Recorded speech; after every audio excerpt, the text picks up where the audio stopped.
Scene 12, time 1 month later. The place, a room in the locked section of the North Star State Psychiatric Treatment Center. Cleve is lying on the bed. He's conscious, able to communicate, but sedated. He's connected to the bed by a strap, fastened to his left ankle. Nadine is seated next to him. When can I get out of here?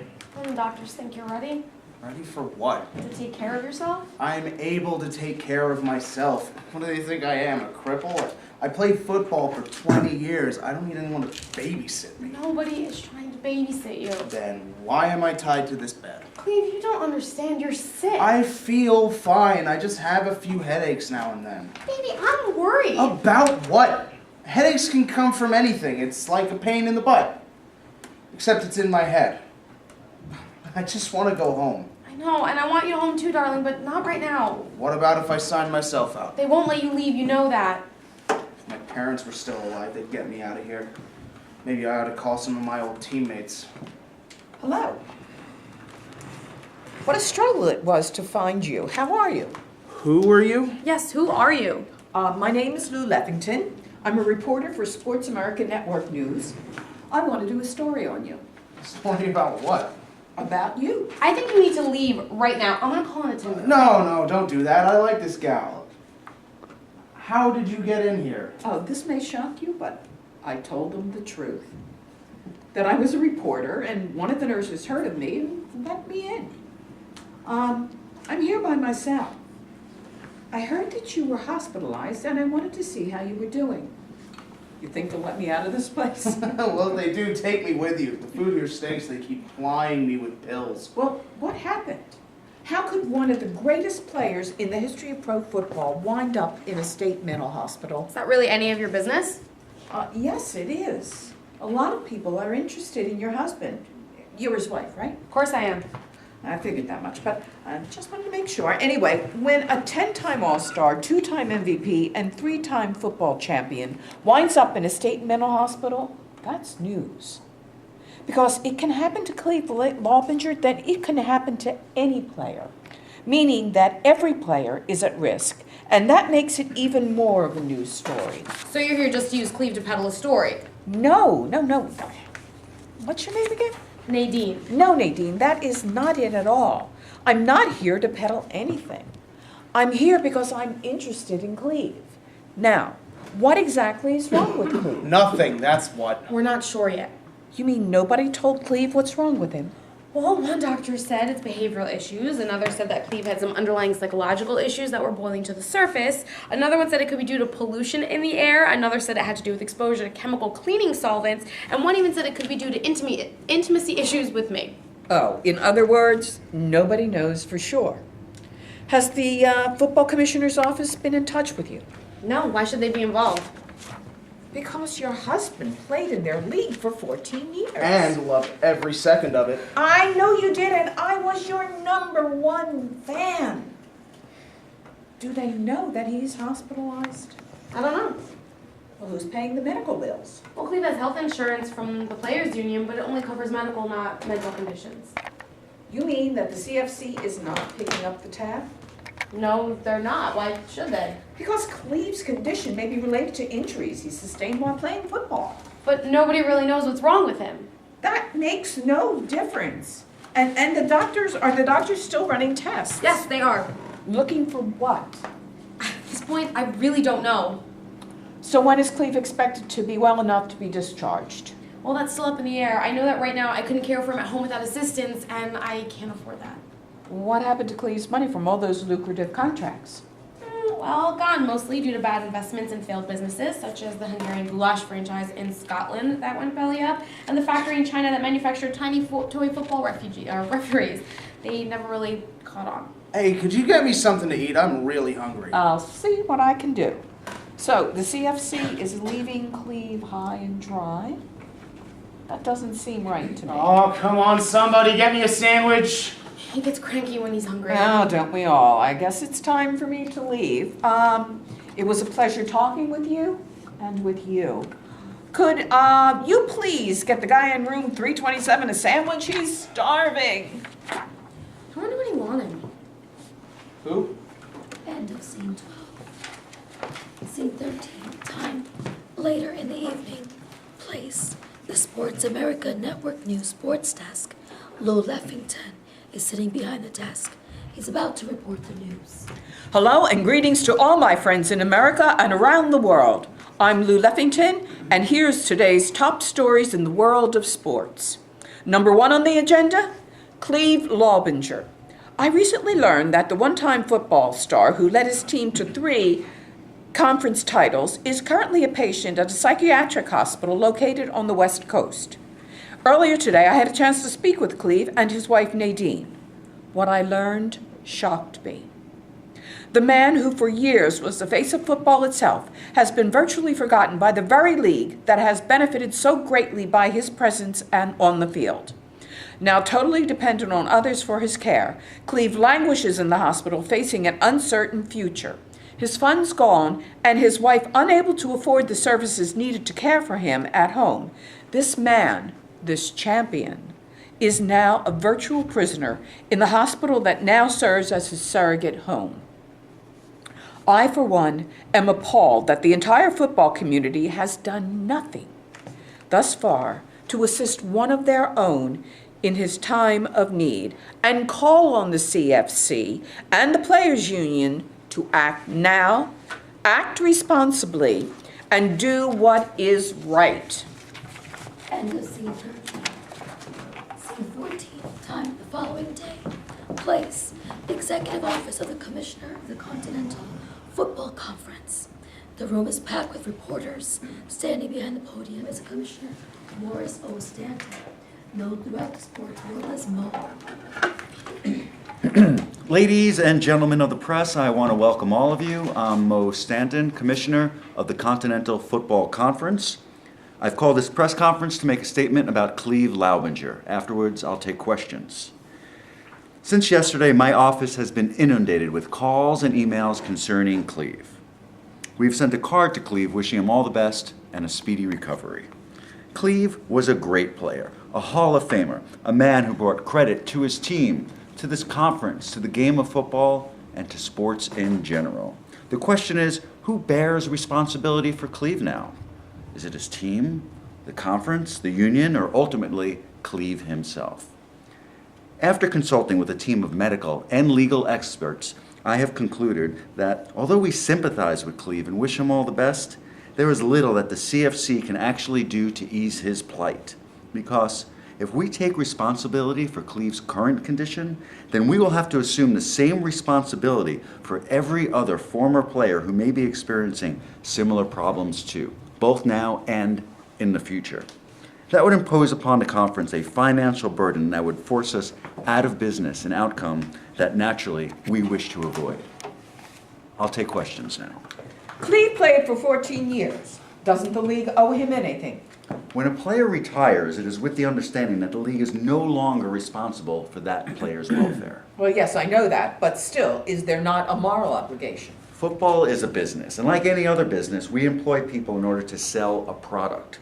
That defines the nature of the relationship. Are you saying that when a former player is in dire need, there is nothing the league can do for him? No, I'm not saying that. What I am saying is that we cannot take on financial responsibility. But isn't it a fact that Cleve Laubinger's problems may be due to injuries he sustained while playing football? Absolutely not. There is no evidence linking football with functional deterioration. Football is a clean sport. We care about our players. When they get injured, we provide the best medical care available. Mr. Commissioner, doesn't it stand to reason that given the nature of the sport itself, there's a relationship between the punishment that the players sustain on the field and the problems they experience after they play? No. It does not stand to reason. Football is a great sport. It builds men. It does not destroy them. Players do get injured, but their injuries do not go ignored. And when a player retires, he leaves the game knowing that he has been provided the best medical care in the world.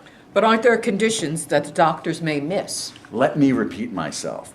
Our players get the best medical care in the world. And let me add something further. If we thought that any player was at risk of developing some kind of cognitive impairment, we would not let him on the field. But no such risk exists. Injuries are transitory in nature. Even Head injuries? Even head injuries. Sure, players get struck in the head, it's part of the game, but they are treated, evaluated, and returned to the field only after they are given a clean bill of health. What about Cleve? Was he given a clean bill of health?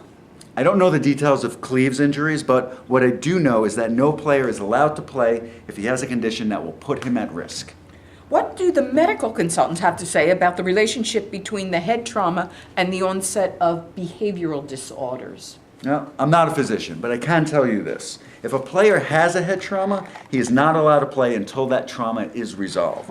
As for linking behavioral problems with head trauma sustained while playing football, that is a cause and effect relationship that cannot be established with absolute certainty. So if a player has been hit on the head, let's say 1,000 times, and then after he retires and loses his mind, there's no connection between the two. That's right. An absolute cause and effect relationship cannot be established. Don't you think that's stretching things a bit far? No, I do not. Look, we value our players. Because of them, football is the #1 sport in the United States. We care about them. It would make no sense for us to knowingly set them up as invalids. I hope you believe me when I say that. Oh, we believe you, Commissioner. But when a football player like Cleve Laubinger is now destitute and in dire need of help, we have to wonder whether the league is willing to take any responsibility to ensure he receives proper care.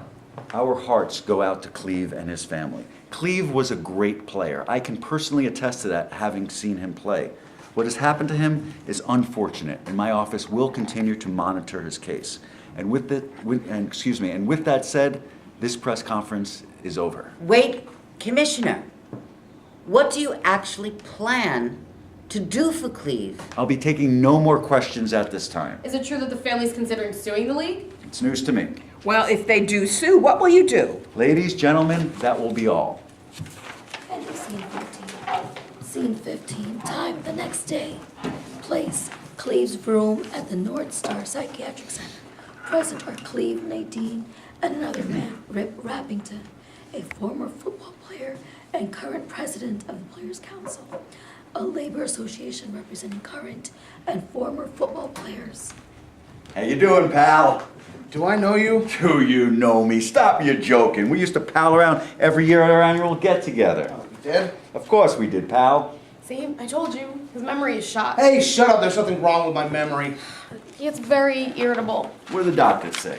Not much. I watched the commissioner's press conference on TV. He says he cares. What a crock. It is a crock, but that doesn't surprise me. Paying lip service is all he's good for. He's just a front man for the owners, that's all. I know that, but I would think that basic human decency would dictate that he take a more compassionate approach.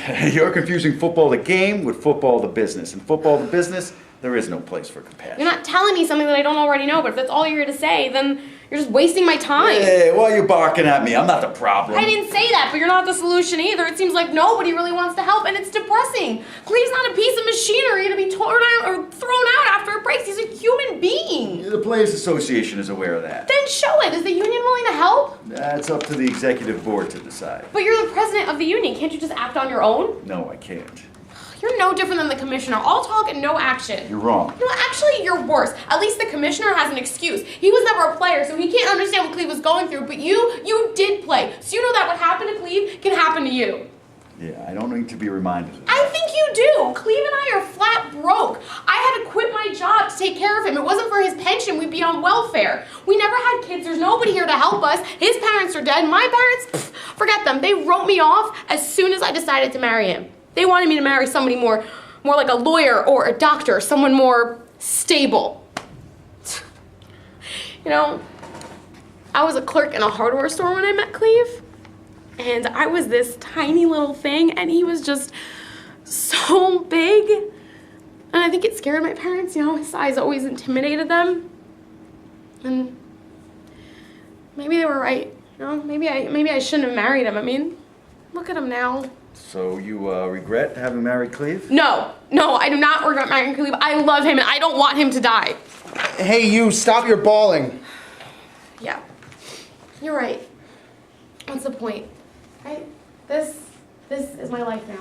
For better or for worse. Well, anyway, thank you for taking the time to visit. Hey, buddy, I'll be leaving now. I'll see what I can do. Goodbye. We'll be in touch. Who was that guy? Nobody. Try to go to sleep. End of scene 15. Scene 16. Time a week later. Place, Cleve's room at the hospital. Cleve is lying in bed. Nadine is seated next to him. Hey, doll, I want to go home. I know that big guy. I'm working on it, but it's hard. Hey, it seems like nobody Well, cares. try harder. I want to get out of here. Cleve, please, I'm trying my best. Hello, Cleve. Remember me? Who are you? I'm sorry, excuse me. Do you know Cleve? I do. My name is Dr. Clarice Claiborne. I was Cleve's team physician in college. When I heard on the news about Cleve, I thought the least I could do was pay him a visit and see how he was doing. And if I could be of any help. I'm Nadine, I'm Cleve's wife. He never mentioned anything about you to me, so why are you here? Miss Laubinger, I'll be honest with you. I feel that Cleve is here because of me, because I failed him. What are you talking about? Let me explain. I've been wanting to get this off my chest for a long time. You see, Miss Laubinger, I had the chance to stop Cleve from playing, but I didn't. I know he already was having problems, but I cleared him to play anyway. I caved into pressure. I didn't have the guts to say no. Hey, lady, what's wrong? I can't help it, I just feel so terrible. Look, doctor, that was a long time ago, and this is now. So, his memory's getting worse, and I don't know what to do. Has anyone talked to you about Cleve's post-hospital care? Yeah, they have. They want to dump Cleve on me, but I can't manage him. That's why we're here now. Is he ready to be discharged? I don't know. The doctors really don't tell me anything. All they say is that Cleve needs a lot of care that I would not be able to give him at home. I mean, look at him. He's like a child, except one big difference. If he loses it, he could kill me. I want to go home. We're working on it, okay? His mind is shot. What can I do?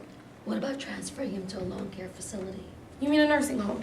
Yes, a nursing home. The social worker told me that applications have been sent out to just about every nursing home in the state, but no one will accept him. They say he's not appropriate for their facility. Not appropriate. How could that be? I don't know. It's what they're telling me. If only I had no and listen to Cleve. Did Cleve do something wrong? Please, Miss Laubinger, don't misunderstand me. You just said that you shouldn't have listened to Cleve, so what did he tell you? After the game, Cleve was really beat up badly. I examined Cleve and told him, and the coach, that he should stop playing. But Cleve said he wanted to play and I listened to him. I should have followed my better judgment and done what was right. What do you want me to say? You screwed up. Yes, I did, and I'm so sorry. All I had to do was refuse to sign those papers, clearing Cleve to play, and this could have been prevented. Well, it's too late now. Maybe you're right, but at least my conscience has been cleared. What do you want from me? Forgiveness? I didn't mean to upset you. But that's what you're doing. Frankly, doctor, or whatever you are, you're really beginning to irritate me. So, in fact, maybe you should leave right now. What's going on here? Nothing, doctor. We were just having a discussion. Didn't sound like a discussion to me. I could hear you all the way at the other end of the hallway. Are you okay? Yeah, I'm okay. I'm just hungry. And who are you? I'm Dr. Clarice Claiborne. I was Cleve's team physician when he was playing in college. I'm Dr. Charles Lipinski. I'm Cleve's attending physician at the hospital, and this is Ms. Lagrange, Cleve's social worker. What brings you here? As I was explaining to Miss Laubinger, I learned about Cleve's hospitalization and thought I should pay him a visit. Is Cleve still your patient? No, not anymore. Then your visit here is purely social?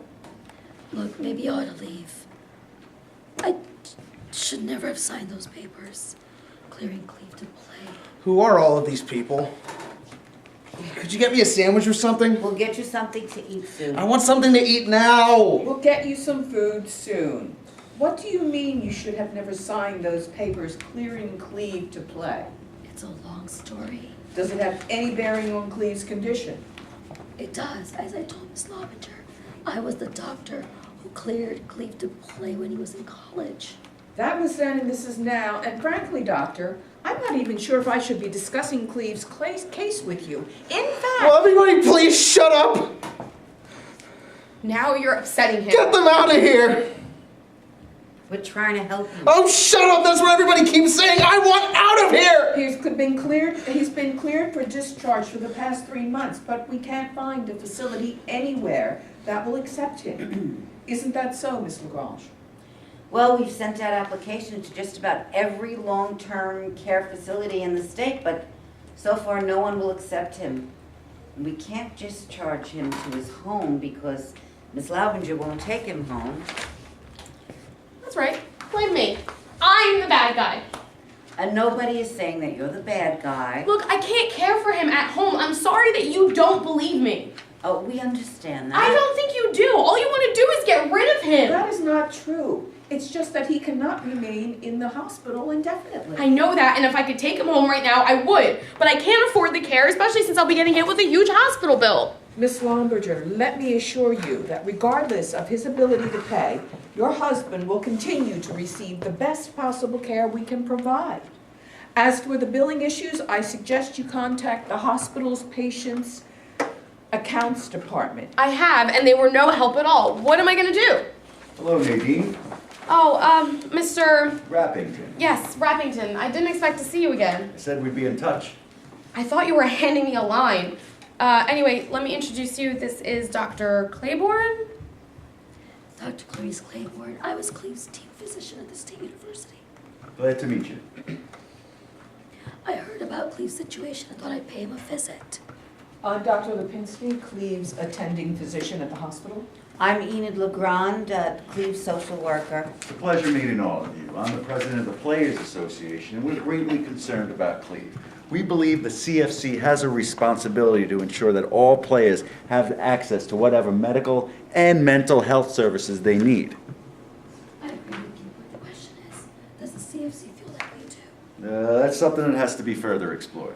More talk. That's all I ever get from everyone is talk. I'm not here just to talk. I'm here to help. That makes the two of us. You see, Miss Laubinger, you do have allies. Some allies. Yes, they are, and you're going to need them. Let me remind you, the CFC won't give anything without a fight.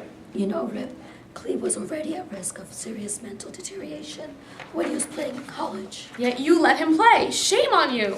Let's please hold off on the finger Oh, pointing. stop your yammering! A player can sustain a serious injury, a serious head trauma at any time, even at the Sandlot level. But it's hard to tell a player, especially a young man who has a chance to live his dream and make a lot of money in the process, that his dream is finished. That all his work has been for nothing. That's cruel. But to deny the truth could lead to other problems. However, please let me make this perfectly clear.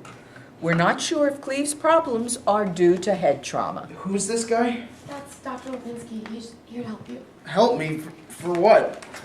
I'm hungry. Get me some food. We'll get you something to eat very soon. Do you see what I have to deal with now? You said you're here to help, so prove it. I will. I informed the executive board of Cleve's situation, and the board voted to provide Cleve legal representation if he decides to sue the conference. If Cleve decides to sue the conference, is that supposed to be good news? He can't even remember where he is. Then you'll have to make that decision for him. I hope the hospital will not be dragged into this. Don't worry, it won't. This is between Cleve and the conference. I'll take your word for it, but for now. However, I will be consulting with our legal counsel. How would suing the conference help Cleve? Well, it would bring the matter before a court, which could then rule that the CFC has responsibility for Cleve's care and then order them to act. Of course, presuming she wins. Isn't that right, Rip? Yeah, that's right, but we'll provide you the finest legal counsel. And instead of having me sue, couldn't you just help me pay for home care for Cleve? No, the Players Association doesn't have a fund for that. Man, you guys are really something. If I agree to sue, Cleve will be stuck here for who knows how long while the case is in court. And then if I don't agree to sue, nothing gets done. What a crock! Ms. Laubinger, try to look at it like this. Cleve retired over a decade ago. He's no longer a marketable star, and so the conference has little interest in him or incentive to act. Going to court is the only way to get the conference to take an interest in Cleve, hold them accountable, and provide him and you the help you need. The CFC was good to Cleve. They gave him a chance to play, become a star, become famous, and make money. And now you want me, or should I say Cleve, to sue them? What kind of gratitude is that? You don't owe them anything. They owe you. I don't know. I don't know who's worse, the CFC or you. Ms. Laubinger, I know this is a tough decision for you to make. Take some time to think it over. If you want to discuss it further, give me a call. I'll be in town for a couple more days. It was a pleasure meeting all of you. I'll be leaving too. Nice meeting you. Take care. I'm rather troubled by what I heard. Anyway, we'll leave you and Cleve alone now. I'll check in on him later. Hey, who were those guys? The Bad News Brothers. Boy, am I hungry now. Me too. Get me a sandwich. End of scene 16. Scene 17. Time 1 month later. Place, a courtroom. Center stage is a judge's bench. In front of the judge's bench are the court clerk, 2 attorneys, Victor Levine, representing Cleve, and John Orlinsky, representing the conference. Nadine and Rip are in the spectator section, off to the side. Everyone is seated. The court clerk rises and addresses the court. Order in the court, the Honorable Helen Ehrman presiding. All rise. You may be seated. On the docket today is the case of Laubinger versus the Continental Football Conference. Commissioner Morris O. Stanton et al. Are all parties present? Victor Levine for the plaintiff, Your Honor. John Orlinsky for the respondents, Your Honor. All parties are present. I've read your filings and motions. The respondents have waived their right to a trial by jury. Accordingly, this case will be heard and decided by the bench. If any party objects, do so now. None being heard, I order this trial to commence. Mr. Levine, your opening statements. Now maybe we'll get Cleve some help. I'll believe that when I see it.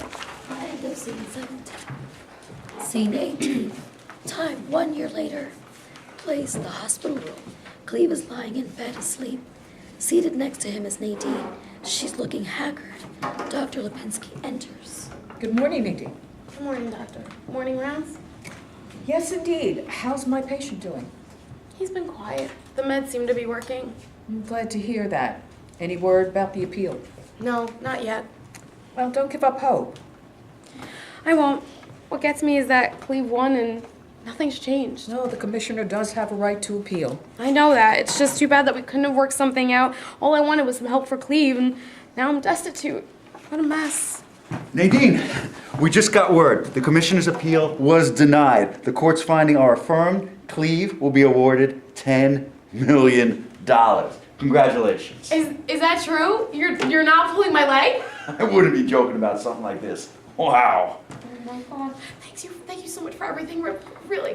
Oh, it's been a pleasure, babe. Babe, anything going on between you two? Oh, nothing at all. We're just friends. That's right, Rip. Just friends. Whatever you say, Nadine. Any word when Cleve will be receiving his money? Soon. How soon? As soon as certain details are worked out. In the meantime, it's cause for celebration. How's Cleve? He's sleeping like a baby. Let him sleep. He's earned it. The end.